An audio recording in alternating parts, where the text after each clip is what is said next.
Hey everybody, welcome into the Nesson Studios. Michaela Renava, Andre Khatchatorian, and we are joined by UFC featherweight fighter Calvin Kattar. Calvin, thanks for joining us again. We saw you just a couple months ago, fresh off your big UFC 220 win, and all of you guys, all you talked about was wanting to eat donuts and drink coffee. Did you get your fix of being able to feast a little bit before you had to jump back into training? Yeah, thanks. It's good to be back, and it's funny you say that because I can't wait to get coffee and donuts again after this one.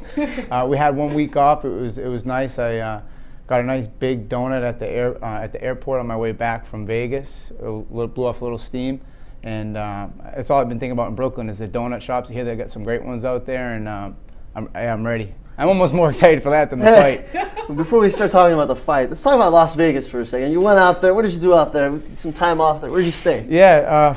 Man, I don't really remember, to tell you the truth. that's how you know you had a good time, right? I think Aria, actually, my buddies. Awesome. I went with my good buddy and my two cousins. They all had a bunch of winning tickets they had to cash from the fight, and so they surprised me with an itinerary and said I'm flying out the next day.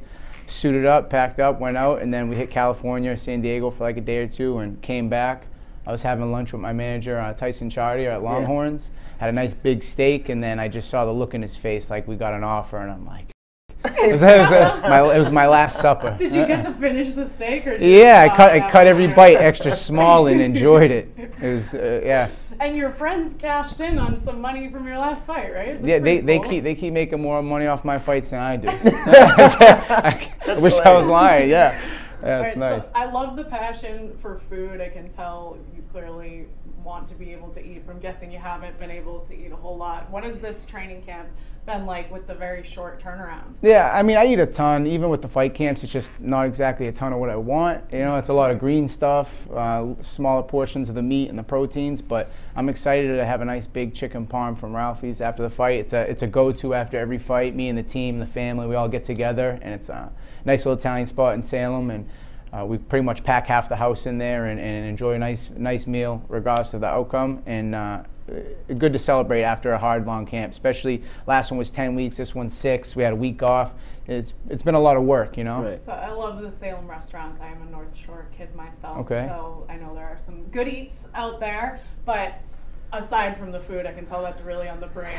What has this camp been like workout-wise? Yeah, we got to stop doing these interviews during the week of the fight because it's all food at that point. You said the fight camps besides what? What has the working out been like? Oh, it's been great. So it's really with the 10-week camp, the week off, back down to the 6 or 7 week camp here. It's just been blended into one. It's been all work nonstop. You know. It's just the lifestyle now. It's not really camps. It's just an all-in lifestyle. I'm surrounded by a great team, and I'm just doubling down on that, going all in, and just enjoying the process day in, day out. And you know, shout out to my teammates. Rob Font was on the last one with me. Kyle Bochniak, who's on this one with me as well again. It's going to be great to see him kick off the night again in Brooklyn like he did in the Garden, had that place going wild, and we're excited to go out and perform this time around. He's kicking off the card this time around. Last time you were on the main card. You're on the main card again this time. Yep. You know, you feel like you're getting more recognition around the UFC, MMA from fans and whatnot? I mean, I like to think that, you know, after all the hard work, we're earning every shot we get. It's sometimes they say it like takes 10 years to get the best year of your life. I feel like I'm at that moment now, and I'm trying to make the best of every opportunity in front of me, going all in. And I'm excited to go out and turn some heads again in April 7th.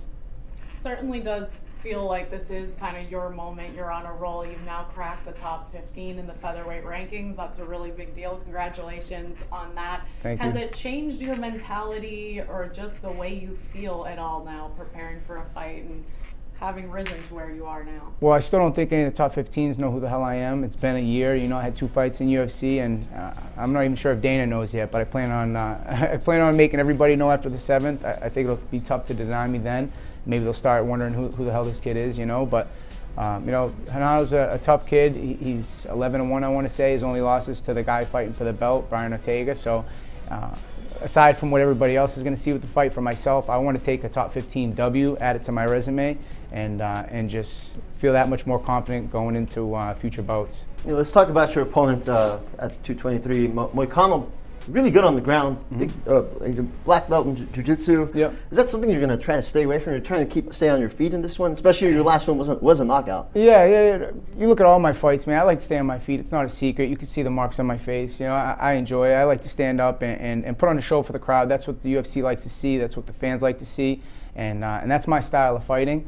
But as far as what he does, you know, everyone in the top 15 stuff, they're all going to pose a threat in one way or another. You got to adjust the game plan a little bit, but you're not going to change who you are and what you do. So I'm going to continue to do what got me here, and you know, hopefully get my hand raised April 7th. Your last fight was a very impressive knockout over Shane Burgos at TD Garden.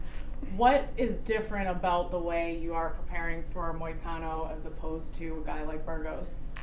Just minor tweaks, and there's really much of the same. The game plan.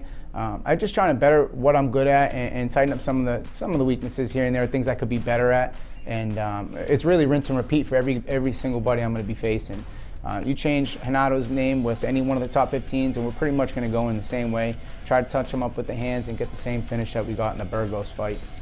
Do you feel like you're looking ahead at all past this fight and what could happen if you do win this one? Because it would be a pretty big deal. Yeah, no, I keep repeating the same thing we said last time. You know, Patriots mindset. We're on to Renato Moicano. Take him out.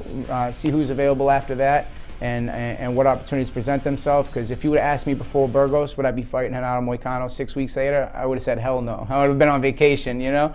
But opportunities presented themselves. Me and Tyson, my manager, we just talked about the pros and cons of taking the matchup, and we're excited about being on such a big card with Khabib and Ferguson. Right. Does that make a difference for a fighter? Like you had that last time you fought was July 2014. You got a 6-7 month gap. Now it's just 2-3 months. Is that a huge difference for you mentally? I mean, I kind of like it. You know, it's obviously. Like I said, it's a lifestyle, so what's the point of training twice a day nonstop if you don't got nothing lined up? So I am excited about the quick turnaround. At first I was like, man, I had the steak in front of me. I'm going to have to put these away now for a little bit. But now I'm excited about it, and seeing who's on the card as well, it's great. You know, they say when there's all these studs on the card, it's tough to bonus, and I got one the last fight, and man, it's game changing when you could do that, you know? So regardless, I'm looking to go out and put on a show, especially more people watching. It only adds to the excitement, and there's always the same amount of risk. So why not have just more people viewing, you know? It was pretty awesome to see the crowd's reaction at TD Garden in January. What are you expecting from the crowd in Brooklyn? It's going to be tough to match that Boston crowd. I mean, that Boston crowd was something else. I don't know many things that would top that feeling, but I definitely plan on going out and performing the same. Now, you're in a unique position where you're also a promoter and the fighter. Combat Zone, that's the promotion that you're a promoter for. So what are the challenges been like lately running that and also training for fighting? It's just staying involved with the team. We have a great team around us with Combat Zone, and they're helping out big time. Our next event is June 29th at the Radisson Hotel, Manchester, New Hampshire. So I'm excited about that, but it's also spaced out enough from the April 7th fight where we'll be able to go into it with our eyes open and throw a well-run event. But yeah, it's really about having a great team around you for the promotion, same as with the fighting. You know, it's who you surround yourself by, and I'm really at a good point right now to have great people around me in order to make the best of the opportunities I have in front of me. So we've talked to a lot of fighters, and they oftentimes are very showy. You seem to exude humility and really talk up your teammates a lot, and you seem to appreciate the people around you. I've seen you say to media before that your mom is your hero. So I know this is more of a personal question, but why and how has she impacted your career in fighting? Well, I just seen her fight her whole life. You know, she's a single mother raising 3 kids, and it was actually her birthday. Last Sunday, we went to the Prudential Center, took her to the top of the hub. We had a nice meal. It was mine Monday, so it was kind of like a little bit for both of us, and it was my sister's yesterday. So it's a big birthday week for me and my family, and I had fought my birthday in the past. So usually what happens is we have 3 cakes after the fight, as if you'd think we'd only have 1. But we usually celebrate a lot after the fight, and I'm excited about doing that April 7th. Well, happy birthday. And, thank you. You know, you didn't really get to feast during the holidays because you're training for 220. Now you can't really feast for your birthday. So.